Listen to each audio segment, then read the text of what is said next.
Assalamualaikum warahmatullahi wabarakatuh. Sahabat Nurdes, akhir-akhir ini kita sering mendengar tentang kontroversi nasab habaib di Indonesia. Karena adanya pihak-pihak yang menolak dan menyatakan bahwa habib-habib di Indonesia nasabnya tidak tersambung sampai Rasulullah SAW. Di samping ada yang menolak, ada juga pihak-pihak yang membela dan menyatakan akan kebenaran nasab habaib di Indonesia sampai pada Rasulullah SAW. Lantas bagaimanakah bagi kita sebagai orang awam untuk menyikapi dan menelaah apa yang seharusnya kita tanamkan? Jika ditanya bagaimana harus menanggapi soal kontroversi nasab habaib, beginilah yang harus kita tanamkan. 1. Guru kita, kiai kita, dan para ulama kita mengajarkan bahwa jika diteliti, setiap wali itu pasti ada hubungan nasab dengan Rasulullah SAW. Wali Songo pun banyak yang menyatakan nasabnya sampai kepada Rasulullah SAW, kecuali dua saja. Dan itu hanya nasab biologis. Sedangkan nasab keilmuan, semua wali Songo tersambung kepada Rasulullah SAW. Maka dari itu, kita tidak usah memikirkan apakah nasab wali Songo sampai atau tidak pada Rasulullah SAW.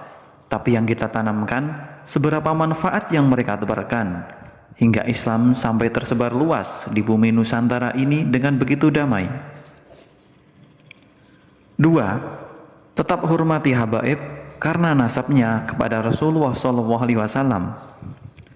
Namun jika ceramahnya atau akhlaknya tidak sesuai, tidak usah diikuti. Ambil yang baik, tinggalkan yang buruk. PR kita hanya tidak mengikutinya, tanpa harus mencaci atau membenci. Jangan sampai karena ada satu oknum habaib yang berbuat tidak benar, kita lupa terhadap ilmu, jasa, dan akhlak mulia yang mana habaib tebarkan di bumi Nusantara ini. Toh masih banyak habaib yang bisa kita jadikan suri tauladan atas akhlak mulia serta sikap lemah lembutnya. 3. Kemuliaan seseorang itu diukur dari ketakwaannya, bukan nasabnya, baik itu klan Ba'alawi maupun klan Wali Songo, maupun orang pribumi yang tidak tahu nasabnya sampai kepada siapa. Di sisi Allah Ta'ala, tetaplah yang paling bertakwa yang menjadi juaranya. 4. Yang akan membela seseorang di hari kiamat adalah amalnya sendiri, bukan nasabnya. Rasulullah SAW tidak bisa menolong keluarganya sendiri di hari kiamat jika mereka tidak bertakwa. Maka bagi kita sebagai orang awam, tidak usah ikut menghujat dan mencaci sesama muslim, baik kepada golongan orang-orang yang membela dan percaya nasab Alawi maupun bagi mereka yang menolaknya. Maka jika mau berkecimpung di dalamnya, pelajari ilmu nasab, sejarah, dan semua manuskrip yang berhubungan dengan hal itu. Dengan kata lain, yang bukan ahli di bidangnya tidak usah ikut memperkeruh perdamaian antar umat muslim.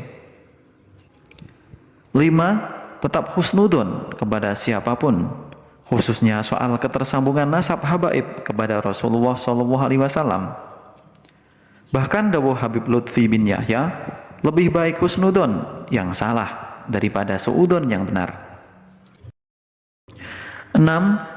Tidak terpancing terhadap upaya untuk mengadu domba antara habaib dan kiai.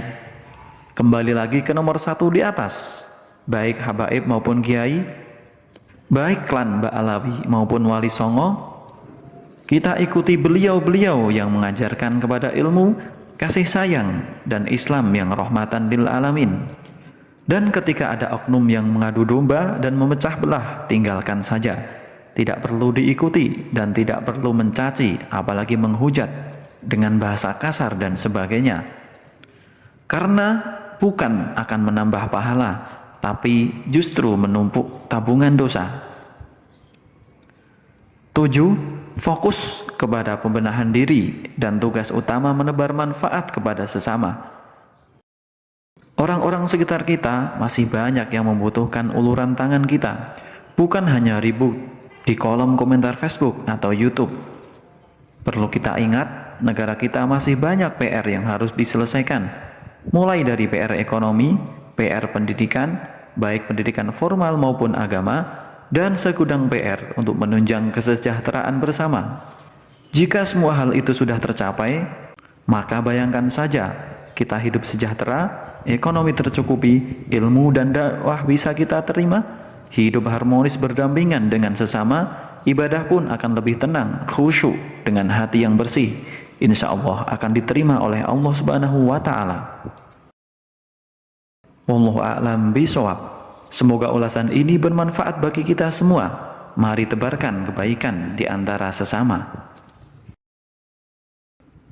Wassalamualaikum warahmatullahi wabarakatuh. Sampai jumpa di ulasan selanjutnya.